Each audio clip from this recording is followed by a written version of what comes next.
Vers un développement économique, social, inclusif et durable, quelle contribution de l'expertise internationale?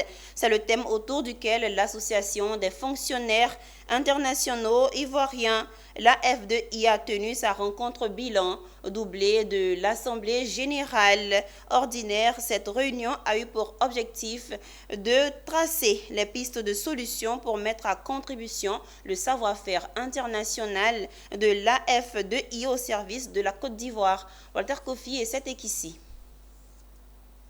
Jouer le rôle de mentor de la jeunesse ivoirienne contribue à l'élaboration de programmes de formation adaptés aux réalités du pays, sont quelques souhaits émis par la ministre de l'Éducation nationale, Maria Toukone, à l'endroit des membres de l'Association des fonctionnaires internationaux ivoiriens, la F2I. C'était au cours d'une rencontre organisée par l'association en vue de mettre toute l'expertise de ses membres au service de la Côte d'Ivoire. C'est l'appui, le conseil et le transfert de compétences. Vous avez une expertise à capitaliser. Qu'est-ce que vous pouvez faire? En tant qu'expert ivoirien à l'étranger, vous pouvez partager l'expérience que vous avez et vos connaissances en facilitant le transfert de compétences techniques, professionnelles, et puis vous avez découvert la vie. Vous voyez les choses que ceux qui sont ici ne voient pas. Des échanges qui ont vu la participation du ministère des Affaires étrangères et celui du Plan et du Développement, ainsi que de nombreux diplomates ivoiriens. En plus du volet éducation et formation, il était question de la contribution du fonctionnaire international ivoirien dans le développement de la recherche agronomique. Mais ce axe-là est important parce que ça nous permet de démontrer que nous contribuons au développement socio-économique de la Côte d'Ivoire en échangeant, en discutant avec les représentants du gouvernement sur les problématiques du développement socio-économique de notre pays. Et pour nous, c'est vraiment important. C'est ce qui démontre, comme le disait tout à l'heure Madame le ministre, que notre expertise, nous pouvons la mettre à la disposition de nos pays.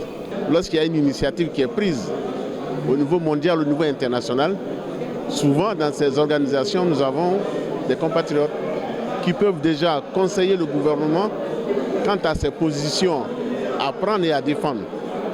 Et ensuite, lorsqu'il y a de l'innovation dans un secteur, il y a de nouveaux concepts, de nouveaux produits qui arrivent, nous avons l'opportunité de travailler directement avec nos frères et sœurs qui sont dans ces organisations.